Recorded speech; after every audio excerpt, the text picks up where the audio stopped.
Hola, ¿cómo están? Muy buenos días, gracias por acompañarnos. 8 de la mañana en punto y comenzamos una nueva edición acá en Agenda Económica de lo que va a ser las noticias económicas del día que van a marcar la jornada, y donde estamos a la espera de un dato que va a salir ahora en breve, en algunos minutos. El IPC de septiembre que va a presentar el INE en pocos minutos más. Las expectativas van entre el 0,5% hasta el 0,7% de acuerdo a distintos agentes, también a las encuestas de expectativas de mercado. Y alguien que estuvo ayer acá en exclusiva en Agenda Económica fue el ministro Mario Marcel, quien entre otras cosas se refirió a lo que podría ser este dato IPC y los próximos, y también a la influencia que podría tener esta racha alcista del dólar que hemos visto en los últimos meses. Escuchemos. En el caso de Chile, también se ha ido incorporando la perspectiva que ha ido dando el Banco Central de bajas de tasas de interés. Ahora con el último IMASEC, como resultó por debajo de la expectativa, eso le dio algún empujoncito adicional al tipo de cambio. El dólar se está apreciando respecto de otras monedas porque están subiendo las tasas de interés, y en el caso de Chile nuestra moneda se está adicionalmente depreciando porque estamos bajando las tasas de interés. ¿Le preocupa que puedan rebrotar presiones inflacionarias por el alza del dólar? Claro, es posible que tengamos algún IPC menos robusto en términos de su baja en algunos de los meses próximos, pero esos son elementos transitorios.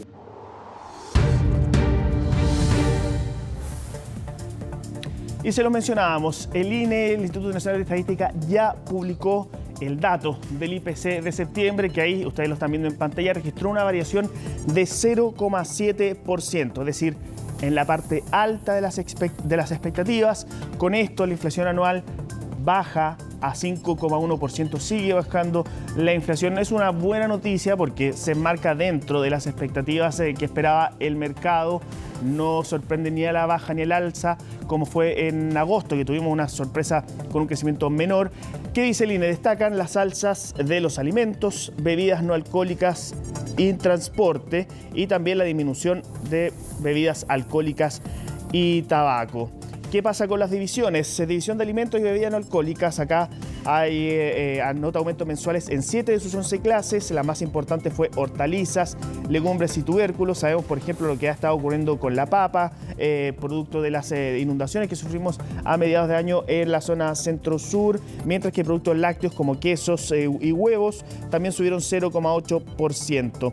¿Qué pasa con la división de transporte? Transporte consignó alzas mensuales en 7 de sus 10 clases, dice el INE.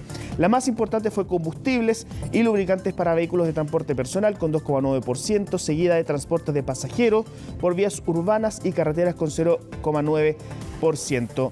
Respecto a las bajas en las bebidas alcohólicas y tabaco, registró descensos en 3 de sus 4 clases. ¿Qué pasa si nos vamos al análisis por productos? Acá destaca, bueno, lo mencionaba, la papa en septiembre presentó un aumento mensual de 37,7%. Sigue subiendo con mucha fuerza la papa, aportando hartos puntos a esta variación del indicador general.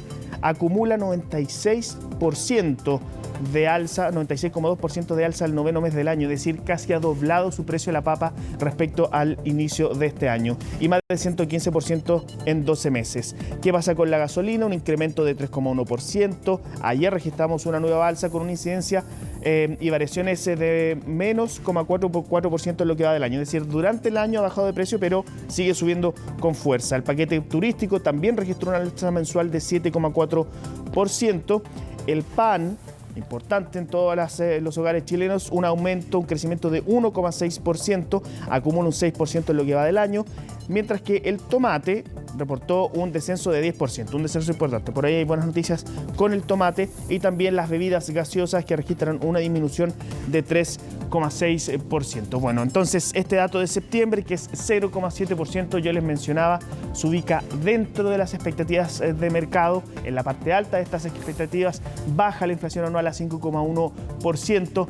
Sigue esta trayectoria a la baja de la inflación. Eso al menos es buena noticia.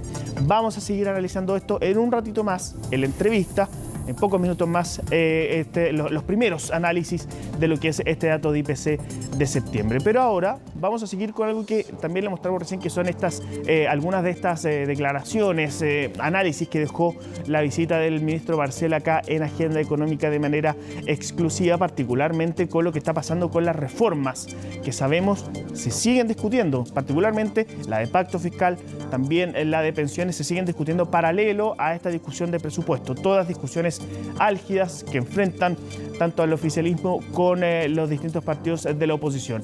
Y los invito a revisar de inmediato el análisis que dejó el ministro Marcel respecto al pacto fiscal. Hace más de un mes que logramos finalmente reunir a todos los partidos en torno a la mesa. Hemos tenido ya 6 reuniones con ese grupo, con una participación muy activa, con contribuciones muy positivas. A esta altura estamos haciendo ya el balance y la consolidación de todo eso y probablemente en un par de semanas más ya vamos a tener un texto que incorpore el resultado de todo ese diálogo, ¿no? Es un diálogo que a veces, ¿cierto?, desgraciadamente los medios ponen más atención cuando hay peleas que cuando hay diálogo. En este caso ha habido bastante diálogo y bastante colaboración. Bueno, y donde también señaló que hay avances en cuanto al diálogo y que nosotros también le ponemos atención, esa es la otra gran reforma que está llevando adelante el gobierno, que es la de reforma de pensiones. También se refirió a esto el ministro Marcel. Lo que se ha avanzado de diálogos por distintas vías, creo que hay algunos temas en los cuales uno ya puede ir viendo algunas vías para lograr acuerdos más amplios. Preferiría no adelantarlos porque, cierto, en estas conversaciones son muy delicadas y a veces hay mucha sensibilidad, así que es preferible que lo veamos ya cuando tengamos un conjunto ya más consolidado. Creo que dentro de los próximos 30 días, 45 días por ahí, yo creo que vamos a tener algunas novedades importantes. Bueno, y vamos con otras noticias que conocimos bien tarde ayer, y es que el Poder Judicial, la Corte Suprema, accedió a la solicitud del Ejecutivo a través de la Superintendencia de Salud de prorrogar nuevamente y por otros 6 meses el cumplimiento del fallo por alza de tabla de factores de las ISAPRES. Sabemos que esto fue solicitado por el Superintendente de Salud a petición de todos los integrantes de la Comisión de Salud del Senado, que está discutiendo la ley corta de pensiones. Y que es lo que dice la Corte Suprema: reitera que resuelve la tabla de factores y el plan base de afiliados a ISAPRES sin disponer de instrucción alguna a los poderes colegisladores. ¿Y qué dicen? Que por deferencia con el Poder Judicial accedió a esta solicitud de ampliar otros 6 meses el cumplimiento del fallo presentado por la Superintendencia de Salud. Reitera el Poder Judicial que, en virtud del principio de separación de poderes, no tiene injerencia respecto a la actividad de los colegisladores y carece de competencias para instruir a los mismos. Esto relacionado a que el fundamento de esta solicitud era para poder seguir avanzando con la ley corta de pensiones. Y agrega que por el principio de deferencia con el Poder Ejecutivo se accede a lo solicitado. ¿Desde cuándo se hace efectivo este plazo de 6 meses solicitado? A partir del 12 de noviembre próximo. Y en la decisión en la decisión de la tercera sala del máximo tribunal, participaron los ministros Sergio Muñoz, la ministra Adelita Rabanales, los ministros Mario Carroza, Jean-Pierre Matus y el abogado integrante Pedro Águila. De esta forma, al menos los parlamentarios de la Comisión de Salud van a tener el tiempo que al menos ellos han dicho que es necesario para tramitar esta ley corta de pensiones, incluyendo todos los de ISAPRES, y incluyendo los nuevos fallos que conocimos en el mes de agosto.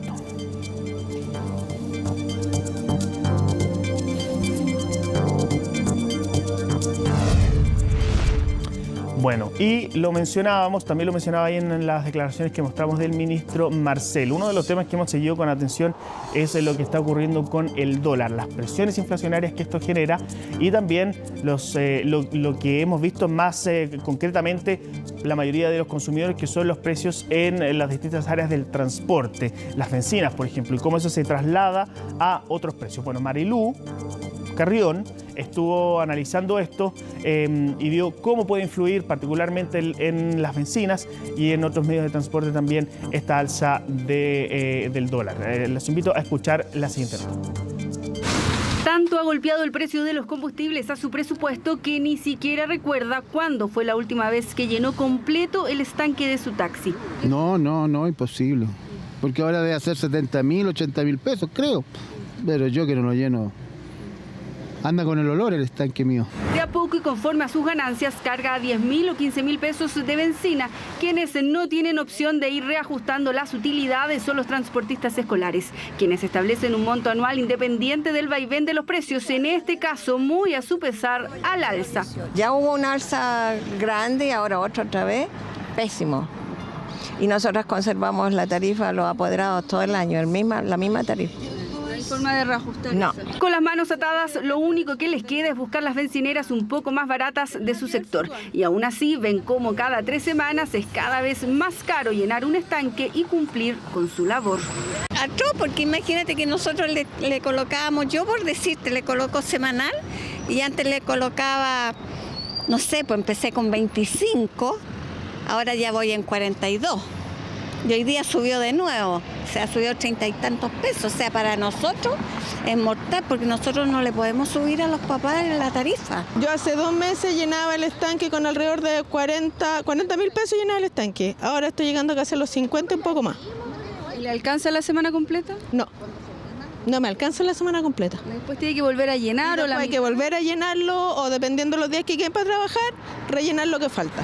Y así fácilmente puede gastar a la semana unos 70.000 pesos en combustible, pero la verdad es que poco se puede hacer a este lado de la cordillera por el precio de las bencinas. Este miércoles ENAP informó un alza de 32,1 pesos por litro en las de 93 y 97 octanos, incremento superior al informado hace justamente 3 semanas cuando fue de poco más de 31 pesos. El principal factor que entra en juego acá es la depreciación del tipo de cambio. El dólar lleva ya varios días por sobre los 900 pesos y no parece dar tregua, aunque no es lo único. Y el otro elemento que también conjuga en relación con esta alza se debe a lo que pasa en el mercado internacional respecto al precio del petróleo Brent. Es decir, vemos que el precio del petróleo ha tenido una tendencia al alza en forma importante desde hace ya 2 meses atrás, explicado fundamentalmente por factores de oferta, es decir, los elementos asociados a principalmente las restricciones de oferta por parte de Rusia y Arabia Saudita, que son los principales exportadores de crudo en el mercado mundial, han impactado el precio. ¿Qué podría pasar en 3 semanas más cuando la empresa nacional del petróleo informe nuevamente la variación del precio de los combustibles? El escenario es el mismo.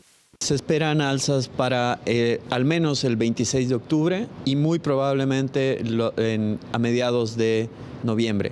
Tenemos la certeza de que el 26 de octubre también subirán en torno a 30 pesos el precio de los combustibles, la gasolina, y en torno a 16 pesos el diésel. En conversación con Agenda Económica, el ministro de Hacienda señaló que lo que sucede con los combustibles es un fenómeno transitorio y que el gobierno no puede hacer nada adicional a lo que ya se ha hecho a través del MEPCO. Según Marcel, el mecanismo evitó un alza adicional de 100 pesos en estas semanas. En los últimos días hemos visto una moderación de los precios internacionales de los combustibles y todavía tenemos que ver cómo se va a ir ajustando el tipo de cambio.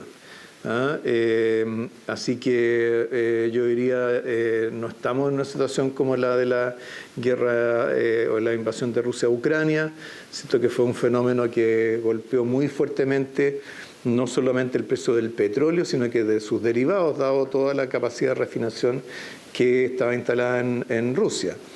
Entonces, lo que hay en este momento no es un cambio así tan estructural o tan perdurable como para anticipar medidas como las que se tomaron en aquella época. Los analistas son claros. El alza de los combustibles hará que los próximos datos de inflación sean mayores de lo anticipado, afectando a taxistas, transportistas escolares y a todas las personas. Bueno, y conocimos de esta multa que la Comisión para el Mercado Financiero impuso al gerente general de Cencosud, una multa millonaria por la compra de acciones utilizando información privilegiada. Bueno, les invito a analizar los antecedentes del caso y qué ocurre con la Ley de Delitos Económicos recientemente promulgada. ¿Se aplica o no se aplica? Todo eso en la siguiente nota. Más de 543 millones de pesos. Ese es el monto aproximado de la multa que tendrá que pagar el gerente general de Cencosud, Matías Videla, por comprar casi 800 millones de pesos en acciones de la misma firma, infringiendo la prohibición de hacer uso de información privilegiada, sanción impuesta por la Comisión del Mercado Financiero y que tuvo respuesta desde el holding. En relación a la multa impuesta por la CMF a Matías Videla, Cencosud señala que esta es el resultado de una investigación que se desarrolló respecto de transacciones debidamente informadas a las autoridades y en el marco de negociaciones sin relevancia material para la compañía. Los hechos se remontan a mayo del año pasado, cuando Videla concretó la compra de 613.000 acciones del holding, solo 3 días después de que él mismo solicitara al ente regulador mantener en reserva una información relativa al análisis que Cencosud llevaba para comprar una cadena de supermercados brasileña, país en que el empresario también ejerce un cargo directivo. ¿Qué respondió Videla? Niego enfáticamente el haber usado información privilegiada. Me parece una resolución injusta e infundada y estoy revisando el tema con mis abogados para ejercer los recursos que correspondan. Además, respecto de la adquisición de acciones, informé debida y oportunamente al regulador. Sin embargo, la presidenta del regulador opina distinto. Cuando hay un hecho reservado, eso constituye inmediatamente información privilegiada. Por lo tanto, quienes conocen de esa información tienen prohibición expresa por ley de transar instrumentos financieros que están afectos a esa información.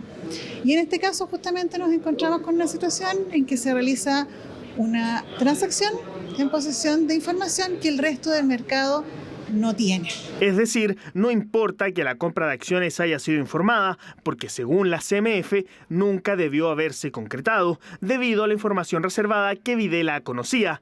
Junto a esto, el organismo analizó otros aspectos relacionados a la compra de estas acciones. Por ejemplo, si hay un patrón de comportamiento del inversionista que nos permite decir que en realidad es un comportamiento habitual. Acá tenemos una situación justamente de que este tipo de transacción no era una transacción que de manera habitual hiciera este inversionista. ¿Cómo se financia?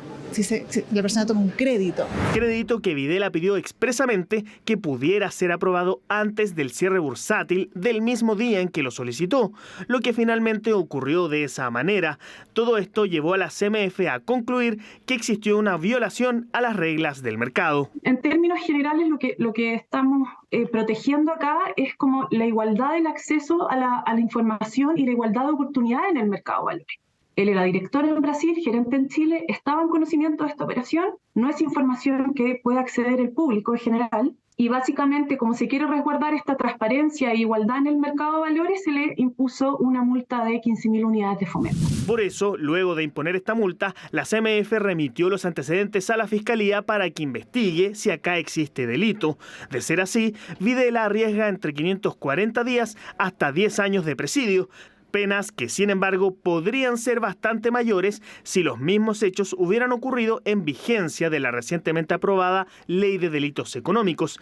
Sin embargo, todo esto ocurrió antes, por lo que la nueva ley no aplica. Esta figura bajo la nueva ley es un delito económico en cualquier circunstancia y se va a regir por ese estatuto penal especial que sabemos que es mucho más duro en términos de pena. Partirían desde 3 años y un día hacia arriba, no desde 500 días hacia arriba. Y además tendríamos que entrar a ver si es que eventualmente hay responsabilidad penal de Cencosud, desde el punto de vista de compliance y de que hayan tenido un modelo de prevención adecuado para que un gerente general no cometa este tipo de ilícitos.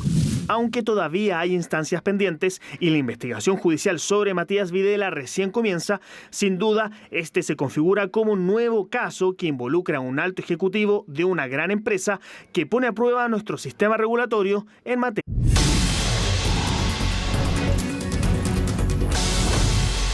Estamos de vuelta en Agenda Económica, lo hacemos para seguir analizando, tener los primeros análisis de lo que fue este dato de IPC de septiembre de 0,7% que acaba de dar a conocer el INE. Y lo hacemos junto al economista jefe para la TAM Itaú, Andrés Pérez, a quien ustedes ya están viendo en pantalla. Andrés, muchas gracias por acompañarnos a esta hora tan temprano en Agenda Económica. Don Orlando, ¿qué tal? Buen día. Muchas gracias por la invitación. Buen día. Cuéntame, Esta cifra de 0,7 entiendo que está levemente sobre las expectativas que tenían ustedes. ¿Cómo reciben este dato? Gracias. Mira, en general, históricamente, la inflación en septiembre ha subido en torno a 0,6%, ¿ya? En este mes en particular, las expectativas estaban entre 0,5 y 0,6. Nosotros puntualmente estábamos con una proyección de 0,54%. Y bueno, el dato efectivo salió con un aumento de 0,7% en el mes, con lo cual la inflación interanual ya cayó desde 5,3% en el mes pasado hacia 5,1%, ¿ya? Tuvimos sorpresas que estuvieron principalmente concentradas en bienes y servicios más bien volátiles, ¿ya? Estamos hablando de paquetes turísticos por un lado, pero también, por ejemplo, un alza relevante en las papas. Pero con todo, yo creo que es importante transmitir que la inflación sigue cayendo ya en términos interanuales. Ya recordar que en agosto del año pasado alcanzó 14,1% y ya vamos bajando y estamos ahora en 5,1%.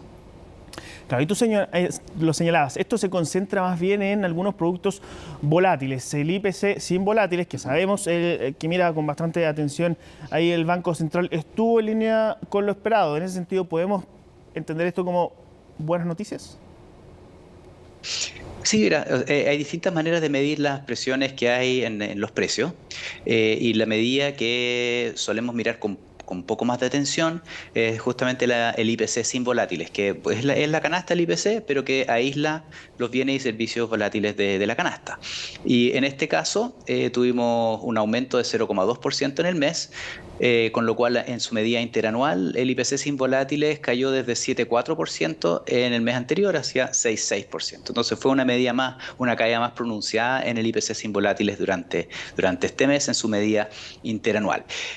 Ahora también hay que recordar que en el mes pasado, ya en agosto, tuvimos una gran sorpresa a la baja. ¿Ya? Entonces subió 0,1%, pero las expectativas estaban en una alza, ¿cierto?, de la inflación interanual, del IPC total, de 0,4%. Entonces, yo creo que en su conjunto tuvimos una sorpresa de alza de precios menor a la esperada en agosto. En este caso fue una sorpresa ligeramente al alza. Entonces, yo creo que la foto muestra que los precios siguen con una tendencia a la baja, donde estamos, donde la tendencia del alza de los precios es cada vez menor. Andrés, ¿y cómo podemos entender este dato en el contexto de los otros datos que hemos conocido en los últimos días? Por ejemplo, el desempleo que conocimos el viernes pasado, el IMASEC que conocimos el lunes. ¿Cómo entendemos esto en su globalidad, tratando de predecir un poco lo que va a ser a fin de mes el Banco Central?